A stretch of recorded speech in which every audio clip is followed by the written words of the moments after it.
Bueno, pues muchísimas gracias, Ricardo Gutiérrez, de la Federación Europea de Periodistas, y vamos a por la primera pregunta, que es sobre los efectos que tiene la concentración de la propiedad de medios de comunicación y plataformas en el derecho a la información. El Comité de Expertos del Grupo de Alto Nivel sobre Pluralismo y Medios de Comunicación de la Comisión Europea instaban en el 2013 a actuar contra la concentración de medios y proveedores de Internet. ¿Cómo ha actuado la Unión Europea y cuál ha sido la estrategia sindical para subsanar su inacción? Bueno, primero, es muy claro que la concentración de los medios de comunicación es una amenaza para la democracia, para la libre circulación de la información. Y, de hecho, desde el 2014, pienso, la Unión Europea cuenta con un instrumento, una herramienta que permite medir el pluralismo de los medios de comunicación en cada país de la Unión. Y también miden la concentración de los medios. Es un informe que se llama el Media Pluralism Monitor, y este informe, MPM, es uno de los logros que resultan de las recomendaciones del grupo de expertos del 2013. ¿Y qué podemos ver en el último informe del EPM? Que son informes anuales, ¿no? Pues el MPM del 2020 muestra que el estado de la concentración de la propiedad de los medios en Europa es dramática. O sea que en casi todos los países de la Unión Europea. O sea que es una tendencia muy general. El informe habla de alto riesgo, o sea que lo toman muy en serio. Y de hecho, solo 4 países presentan un riesgo que le describen como medio, o sea que no es un riesgo débil, pero medio. Es el caso de Francia, de Alemania, de Grecia y de Turquía, porque el informe también analiza la situación en los países candidatos a la adhesión a la Unión Europea. Por eso está Turquía también. O sea que todos los otros países están en situación peligrosa, ¿no? En el tema este de la concentración de medios. ¿Y qué recomienda este informe? En primer lugar, más transparencia, porque se nota que a veces es difícil saber quién es propietario de tal o tal medio. También recomiendan más regulación de los medios, especialmente los medios digitales. Recomiendan también establecer un impuesto sobre los servicios digitales para financiar el pluralismo de los medios. Y recomiendan también mejorar las condiciones de trabajo de los periodistas. O sea que a nivel europeo hay un conocimiento de la situación. Y el informe señala también que estas condiciones de trabajo de los periodistas, porque se analiza cada criterio, ¿no? En este informe, y son equipos universitarios los que hacen este trabajo. Y si se analiza el criterio de las condiciones de trabajo, se ve que están empeorando, y sobre todo en 13 países europeos. O sea que casi una mayoría, vamos a decir, por lo menos la mitad de los países de la Unión Europea están en situación casi de peligro de las condiciones, en el tema este de las condiciones de trabajo de los periodistas. Los países son Albania, Bulgaria, Croacia, Grecia, Hungría, Italia, Lituania, Portugal, Rumanía, Eslovenia, España, Turquía y Reino Unido.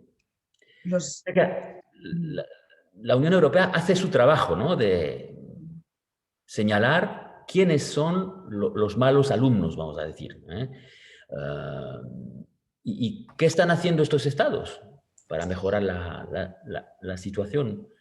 Pues no mucho.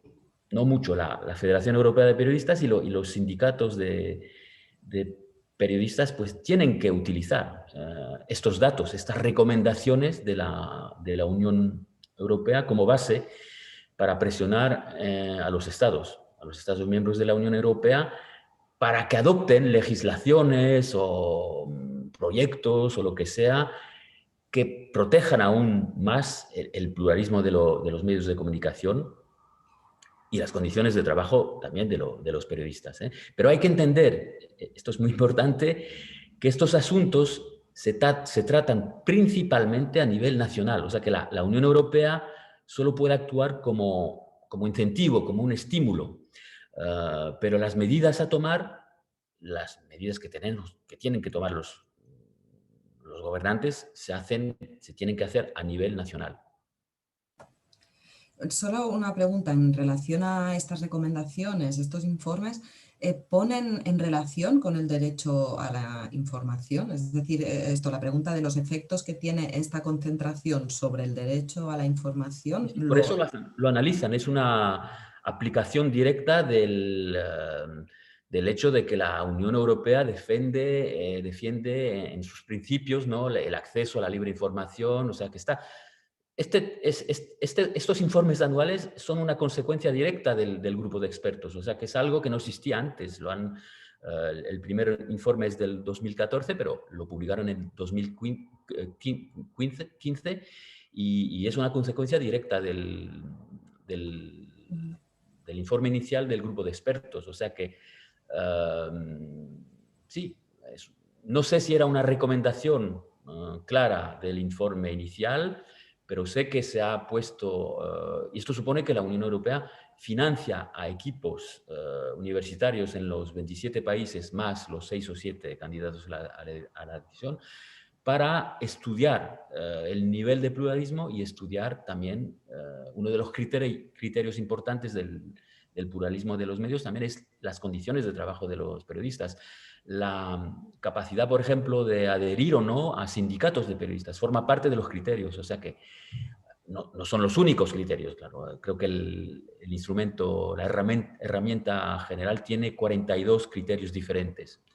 También hay criterios de mercado, ¿no? De equilibrio de mercado, de financiación pública, y es un instrumento muy poco conocido. Yo siempre incito los sindicatos de periodistas a utilizarlo, ¿no? Porque es algo financiado por la Unión Europea, en línea con el hecho de que la Unión Europea dice tenemos que defender el pluralismo de los medios, y no solo textos de la Unión Europea, el Consejo de Europa, o sea, que es el grupo de 47 países europeos que aplican o que adhieren a la Convención Europea de Derechos Humanos, pues el artículo 10 de esta convención, que dice que hay que proteger la libertad de expresión, pues uno de los elementos de esta libertad de expresión es el pluralismo de los medios, y el Consejo de Europa considera que hay una obligación positiva de los Estados a defender este pluralismo de los medios. Positiva supone que tienen que tomar medidas. O sea, que no solo tienen que decir estamos a favor del pluralismo de los medios, no, tenéis que tener políticas, proyectos, acciones que permiten este pluralismo. Luego hablaremos de lo que no hay en España, dijéramos, pero el mismo grupo también instó a los Estados europeos a tener leyes para proteger las fuentes de la información. ¿Hasta qué punto se han cumplido? Y en concreto en el campo de las denuncias de corrupción. En 2019, el Parlamento Europeo emitió la Directiva 2019-1937 para armonizar la normativa de protección a informantes sobre infracciones del derecho europeo, las denuncias de corrupción. ¿Puede explicarnos cómo se está desarrollando en distintos países, entre los cuales España? Claro, las que lo hagan bien, las que lo hagan mal. Bueno, primero, de nuevo, el Tribunal Europeo de Derechos Humanos en Estrasburgo considera que la protección de las fuentes periodísticas es un elemento, pero decisivo y esencial de la democracia. De hecho, la mayoría de los países europeos tienen leyes muy concretas que protegen a las fuentes de los periodistas. Pero también hemos visto que este principio no siempre se respeta. Sobre todo últimamente, por ejemplo, en Portugal hemos visto que un fiscal intenta actualmente identificar las fuentes de periodistas que trabajan sobre un escándalo de corrupción que involucra al club de fútbol de Benfica, ¿no? Y hubo presiones sobre varios periodistas, ¿no? Para intentar identificar a las fuentes de estos periodistas, ¿no? Pero en general hay leyes que protegen las fuentes y estas leyes son eficaces. También hay una jurisprudencia del Tribunal de Estrasburgo que también es muy protectora del derecho de los periodistas a conservar el secreto de sus fuentes. Y la Unión Europea, por su parte, ha mejorado el marco general con la adopción de esta directiva que protege entonces no solo a las fuentes, pero a los denunciantes. Y esto se hizo en un momento en que algunos estados estaban muy en contra de esta protección. O sea que, de nuevo, no, la Unión Europea aquí no ha sido un freno. El freno eran, de nuevo, algunos gobiernos europeos que no querían otorgar esta protección a los denunciantes. Y, bueno, por supuesto, la directiva no es ideal, pero es una base interesante, ¿no? Nosotros la hemos defendido. Hubiéramos querido una protección más integral, porque hay condiciones, ¿no? Que se imponen para dar protección al denunciante y nosotros hubiéramos preferido una protección más automática, ¿no? Sin condiciones. ¿Cómo avanza la integración de esta directiva en el derecho nacional? Pues tengo que decirte que no lo sé. Lo que sé, porque son 27 Estados miembros, ¿no? Y cada uno va a su ritmo, tienen 2 años para integrar la directiva en el derecho nacional. Lo que hemos hecho, hemos proporcionado a nuestros sindicatos una guía para ayudarles a conseguir la transposición más favorable, diría, de la directiva, más favorable para los periodistas, claro, ¿eh? Y espero que esta herramienta, ¿no? Haya sido útil para nuestros afiliados, para los sindicatos de periodistas. Otras organizaciones de la sociedad civil también han publicado guías de aplicación de la directiva. En España FES, publicó por hace ejemplo. poco, sí, FED y organizaciones como Blueprint for Free Speech, organizaciones de protección de la libertad de expresión también trabajan en este tema. Acaban de publicar un documento titulado ¿Cómo proteger mejor a los alertadores? Guía práctica para transponer la directiva europea. Porque hay pero decirte cómo va la cosa en cada país, eso no soy No, incapaz. claro, solamente, por ejemplo, no sé si conoces pues, el buzón de alertas para denunciar de forma segura de la FES, ¿no? La Federación de Sindicatos de Periodistas. No sé si puedes valoraros cómo está funcionando y cómo brinda esta Sí. protección. Bueno, cómo funciona día a día no sé, pero voy a decir, como iniciativa me parece muy, muy, muy interesante y creo que todos los sindicatos de periodistas en Europa y las asociaciones de periodistas deberían hacer igual. Um, Creo que como periodistas tenemos que implicarnos en la protección de los denunciantes. Sé que en otros países algunos medios de comunicación han tomado iniciativas similares, ¿no? Periódicos o televisiones públicas. En Bélgica la televisión pública ha abierto un canal para este tipo de denuncias. Y evidentemente a nivel de la fe apoyamos este tipo de iniciativas. Es una forma de anticipar un poco la directiva europea, ¿no?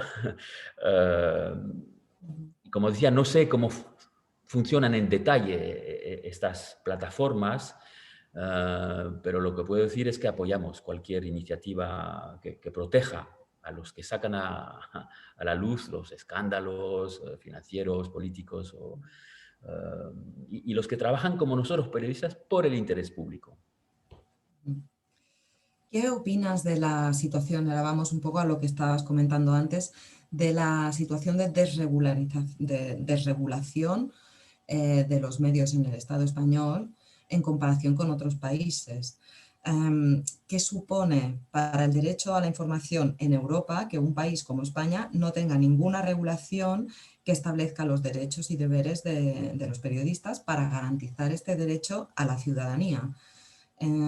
¿Compartes la reivindicación de la FESP de regular el derecho a la información como en otros países? Y también cuál es la postura de la FEP en esta situación en España, y también pues qué estrategias a nivel sindical se pueden desplegar para subsanar esta situación. Lo comparto, pero hay que tener mucho cuidado con la regulación de los medios de comunicación. En la FEP estamos a favor de los principios generales, ¿no?, de la Declaración Europea de Derechos Humanos que citaba, y especialmente su artículo 10 sobre la libertad de expresión y el derecho, porque cuando hay libertad de expresión, el derecho que va con ello es el derecho de acceso a la información. Pero también desconfiamos con los proyectos o los deseos de algunos gobiernos europeos que, por ejemplo, quieren regular los bulos, la información, la desinformación. Y es el caso en países como Francia, Alemania, Hungría, Rumanía. Nosotros no creemos, por ejemplo, que la desinformación puede combatirse mediante una ley o jueces. La desinformación se combate promoviendo el periodismo de calidad, el periodismo profesional, la educación a los medios de los ciudadanos. Y sobre todo se combate con una mayor transparencia de los gobernantes. O sea que más que la regulación, somos partidarios de la autorregulación. Es otro tipo de regulación. La autorregulación es el modelo de los consejos de prensa, los consejos de ética profesional, ¿no?, que reúnen a los profesionales de la información, o sea, periodistas y los dueños, los propietarios de los medios, pero también a la sociedad, integran a la sociedad civil, a representantes de la sociedad civil. Y vemos como estos consejos de prensa, que existen en muchos países, contribuyen a promover ética profesional, buenas prácticas. También apoyamos a la idea de crear consejos de medios sociales, ¿no? Es un proyecto que tiene una organización de protección de la libertad de expresión que se llama Article 19, artículo 19,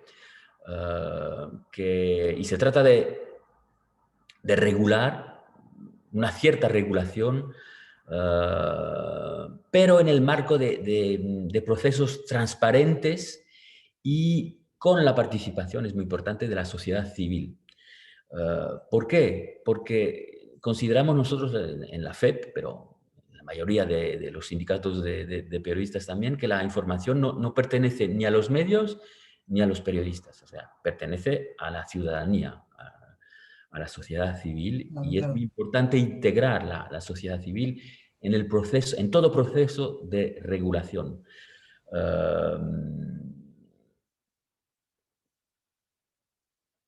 Espero que tenemos un proyecto europeo ahora mismo que promueve la creación de consejos de prensa, de consejos de deontología profesional, y esperamos que, bueno, un día en España, sé que existen a nivel de algunas comunidades, creo que en Andalucía y en Cataluña, pero no hay Consejo Nacional de Prensa. Bueno, sería interesante que España y que los sindicatos españoles, en los países donde existen estos instrumentos, estas herramientas de autorregulación, han sido siempre los sindicatos de periodistas los que llevaban el proyecto, ¿no? Y, o sea que sería interesante, creo que no sé cómo funciona en Cataluña y en Andalucía, pero sería interesante tener este tipo de modelo a nivel nacional en España. Y para resumir, cuando se habla de regulación, yo prefiero que autorregulación que regulación por el Estado. O sea, está claro que en el tema, por ejemplo, audiovisual, la regulación por el Estado es necesaria porque hay temas de licencias, pero por lo que es prensa escrita y prensa digital, creo que hay que tener mucho cuidado porque algunas regulaciones que parecen deseables pueden ser utilizadas por algunos gobiernos que no tienen siempre Claro, claro. intenciones, ¿no? Y un Mm. principio de regulación utilizado por Erdogan o por Orbán puede ser muy peligroso para la libertad de prensa. Claro, claro. O sea, cuando hablamos de regulación del derecho a la información, Claro, no de los medios, ¿no? Sino, o sea, poner las herramientas en este sentido, la autorregulación de los medios, sí, pero con el derecho a la información como tope, dijéramos, ¿no? claro. Porque si no, la autorregulación que tenemos es conforme a un vacío, ¿no? Mm, Precisamente de quién es esta información, a quién pertenece a la ciudadanía, ¿no? No a los periodistas ni a los medios, ¿no? Ni a los políticos, claro. Bueno, sigamos claro, la Federación Europea de Periodistas, que cuenta, ahora decíamos, ¿no? Con 72 representantes de 45 países, si no me equivoco. Entonces, ¿cuál es el apoyo, el nivel de conocimiento de la profesión en cuanto a pues, afiliación o participación, así como de la ciudadanía, precisamente en el apoyo a estas organizaciones? Entonces, también esto a nivel europeo, pero en mm. España y en Cataluña, que como hablábamos, no tiene regulación respecto a, por ejemplo, el acceso de la ciudadanía a los medios públicos o al control de la concentración de la propiedad de medios y plataformas o las acreditaciones incluso de la profesión, falta de apoyos a los medios comunitarios. Todo esto está dejado, dijéramos, de la mano de la autorregulación, pero Mm, sin tener ningún fundamento, ¿no? Entonces, también con el gran nivel de precariedad entre los y las periodistas, la desconfianza de la ciudadanía hacia los profesionales y los sindicatos, o sea, de periodistas que no cuentan con una masiva participación. Ante esta mm. perspectiva, ¿qué rol y qué retos tienen los sindicatos de periodistas a nivel catalán y estatal en la defensa de este derecho a la información en general y en concreto en la regulación de sus condiciones laborales, mecanismos de acreditación? O sea, seguimos un poco hablando de lo mismo, pero ya en concreto, ¿qué se puede hacer, ¿no? Primero, a nivel de la representación de los periodistas, la situación es muy diferente de país a país. Hay países como los países nórdicos o Bélgica, donde más del 90% de los periodistas están afiliados a las organizaciones nacionales de periodistas. Y hay otros países como Francia, por ejemplo, donde apenas el 10% de los periodistas están afiliados a un sindicato de periodistas. En general, los sindicatos o las asociaciones de periodistas que prestan servicios, especialmente servicios dedicados a los autónomos, a los periodistas autónomos, pues generalmente son más representativos, tienen más adhesión, más miembros y, claro, más recursos también, porque más periodistas pagan su cuota anual.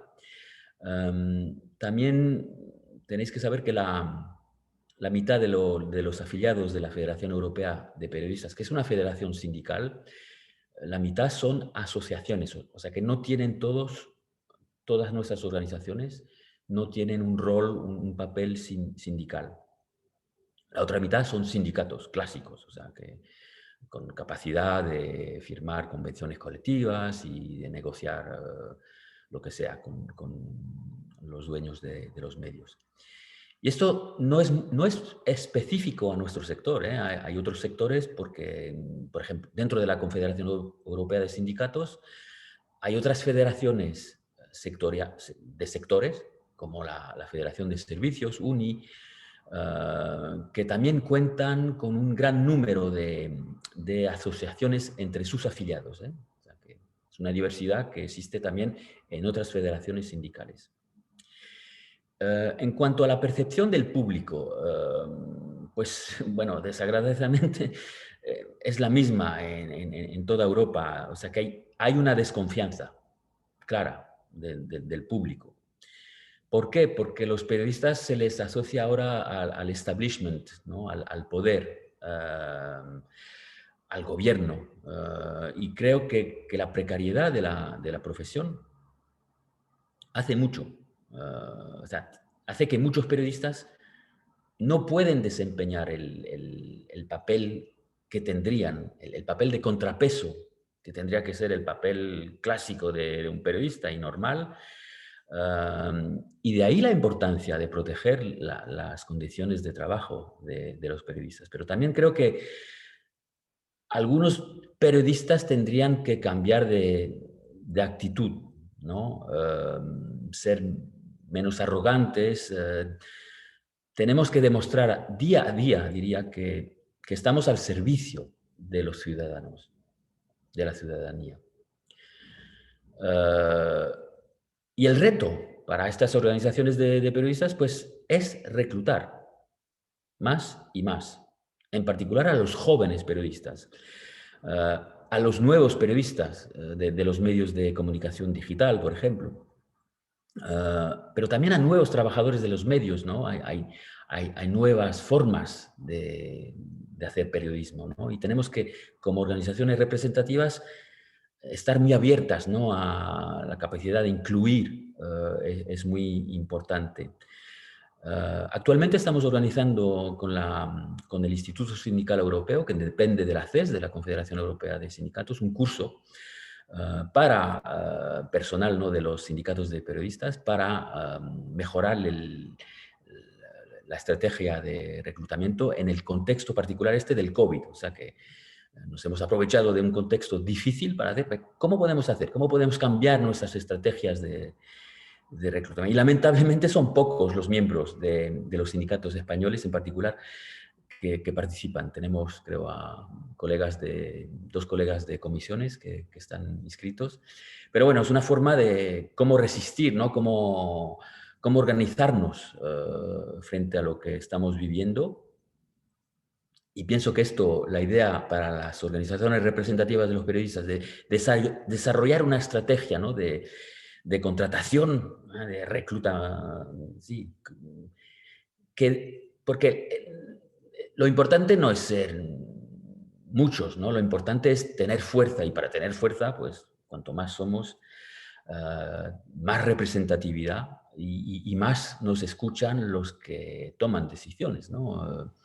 Y para mí es el principal reto de las organizaciones de periodistas. Veo que los sindicatos de otros países europeos siguen creciendo, reclutando más miembros. Es el caso en los países nórdicos, pero también en un país como Turquía, por ejemplo. O sea, que tienen en los países de la zona balcánica también.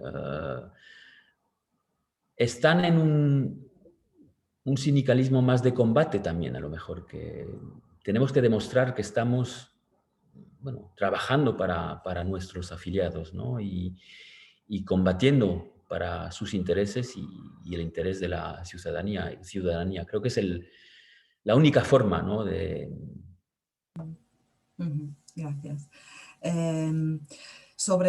Bueno, otra vez hablando del grupo de alto nivel sobre pluralismo y medios de comunicación en la Comisión Europea, el 2013 también se recomendaba crear redes transfronterizas de medios europeos, apoyar a los periodistas transfronterizos y a los que traten temas a nivel europeo, ¿no? Desarrollar una cobertura europea de noticias de los actores políticos comunitarios. ¿Qué implicaciones tienen estas propuestas y si se han hecho efectivas? Bueno, existen ya redes transfronterizas, ¿no? de periodistas, incluidos los periodistas que trabajan en escándalos financieros, como el caso actual del Open Lux, sobre los ciudadanos que tienen bueno, dinero y compañías a veces inscritas en Luxemburgo, que es un paraíso fiscal intraeuropeo. Hemos visto redes también como el ICIJ, International Consortium for Investigative Journalism, que son capaces de sacar casos combinando los esfuerzos de periodistas independientes, a veces son autónomos en varios países europeos. Y la Comisión Europea promueve este tipo de trabajo, este tipo de redes con proyectos particulares. Hay proyectos que financian, por ejemplo, la cooperación periodística transfronteriza.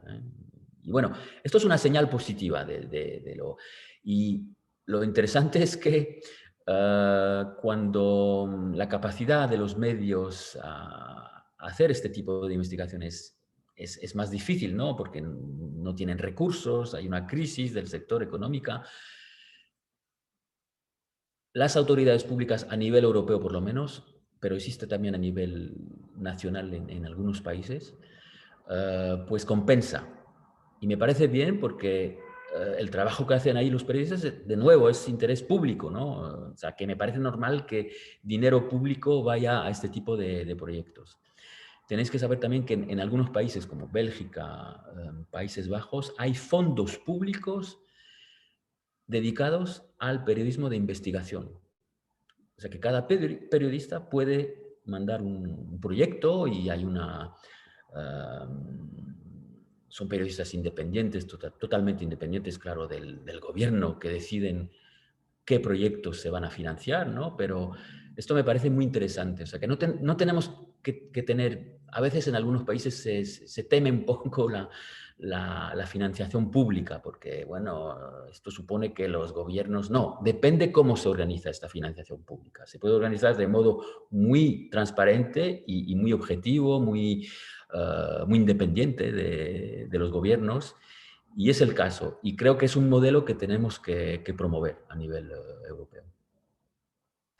Y ahora sí, puede ser, ya sé, la respuesta tiene que ser muy breve porque estamos un poco fuera de tiempo, pero no quería dejar de comentar el tema este de la incorporación que también se proponía de control de la libertad de expresión y el pluralismo entre las funciones de la Oficina Europea de Derechos Fundamentales y condicionar la firma y el mantenimiento de acuerdos comerciales con países y estados extracomunitarios, a condicionarlo a que estos promuevan la libertad de expresión y del periodismo. ¿En qué ha quedado esta propuesta? Muy brevemente. Pues nosotros ya trabajamos con la Agencia Europea de Derechos Fundamentales en Viena, en Austria, pero no creemos que sea saludable confiarle a la coordinación de todo el apoyo europeo a los periodistas, al periodismo. Creemos que se trata de una preocupación política que debe estar en manos de un comisario europeo. Lo que pasa es que ahora no hay un comisario de la información, de los medios, pero estamos muy impresionados, por ejemplo, por la voluntad política de la comisaria europea de Valores y de Transparencia, Vera Jourova, que es la comisaria de República Checa. En su plan europeo para la democracia, hay algunos elementos muy interesantes para los periodistas, como una recomendación muy avanzada sobre la protección, la seguridad de los periodistas, que es algo nuevo. Pero como decía, la realización de estas recomendaciones dependen, de nuevo, de los estados, no tanto de la Unión Europea. Y sabemos que los estados a veces son muy hipócritas, o sea, que defienden grandes principios de libertad, pero cuando necesitamos tomar decisiones o acciones, esperamos mucho sin ver nada. Pues muchísimas gracias. Aquí dejamos la entrevista. Gracias a Gracias por ustedes. participar.